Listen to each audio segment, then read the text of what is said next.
Hello and welcome to Minis Elevation. Alright, so this game is a cooperative survival roguelike semi-horror type of game. Quick heads up before we get too deep into this game is in testing and it still has quite a ways to go, so very often it will be inactive and you cannot play. Occasionally the game will reopen and you can enter and have some fun playing out the game and checking it out. The link will be in the description, but just remember that the game is still in testing and it might not be active some days, but it might be some other day. You and a bunch of players will work together to activate buttons. To activate buttons, you have to go near one and press it, and then once all the buttons are pressed, your terminal can proceed further. Each time your group and terminal goes down a floor, you will be presented with 3 options. Everyone will get to vote on one of the options that they really want to proceed with. All of the options are beneficial. Some of them are better than others depending on what situation you might be at in the game. Some options can even upgrade, so if it does reappear and you do vote on it again, it'll upgrade and it'll have an additional bonus. As you press buttons activating the terminal, you will go deeper and deeper and further down below. As you continue this, the game will increasingly get difficult and new entities will appear. Entities are creatures or monsters that are hostile to players. They will kill you on contact and you have to avoid them. Different entities react differently. Some of them will stand still and some of them can mimic players. Some of them have insane speed and some of them are really hard to get away from. Luckily, throughout the game there are materials scattered along different floors and you can pick them up to craft items. Along with this, you can bring 3 items of your own into each time you play a session. Before you're thrown into the terminal and the bunch of floors that this game has, there is a lobby where you can purchase different items and equip them. On top of this, there is a little section that will give you detailed information about the different entities. To gather information on the entities first, you have to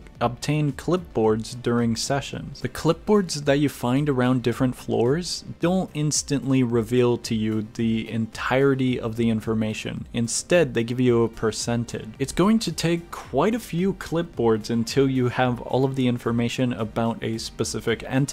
Entities aren't the only thing you have to be careful of. Additionally, there is oxygen, stamina, and battery. Oxygen is one of these 3 that you have to be careful of. Not necessarily in the beginning, but as you progress further and further. Oxygen will continue to deplete the longer you stay in a floor, so if you're in a floor for a very long time, you're going to be running low on oxygen. The other 2, battery and stamina, are player-based, so the player can bring items that might require a bit of battery, so it will deplete from your battery. Stamina is a little bit more simple. Whenever you sprint, you'll use up stamina and it'll regen over time. There are a few items that can replenish your stamina and battery during a session. You can also craft different items and gather materials for those items. Some items that you craft can be very simple, such as a burger, which will give you back 30 stamina if you're missing any. Other items, such as an alarm clock, might be very specific and situational. An alarm clock will ring for 15 seconds and it'll gather attention. Knowing what situations and what items to use in them comes very handy. Whenever you do die in the game, don't worry about it. Head back to the lobby and claim all of your rewards for your participation. This is how you generate money to purchase items to equip for your next session. That's the entire game. It's very straightforward, very simple, and very fun. The game is definitely going to be difficult to get used to, but it's not insanely difficult. Also, don't worry if you don't press as many buttons early on. The game usually has a ton of players in the first few stages, and as you proceed, it'll dwindle down and down. Alright guys, I hope this video was very helpful and very informational. This game is really good and I enjoy it a lot. So I hope you guys enjoy this game as well. Like always, the link is going to be in the description if you do want to check out the game, and I will see ya.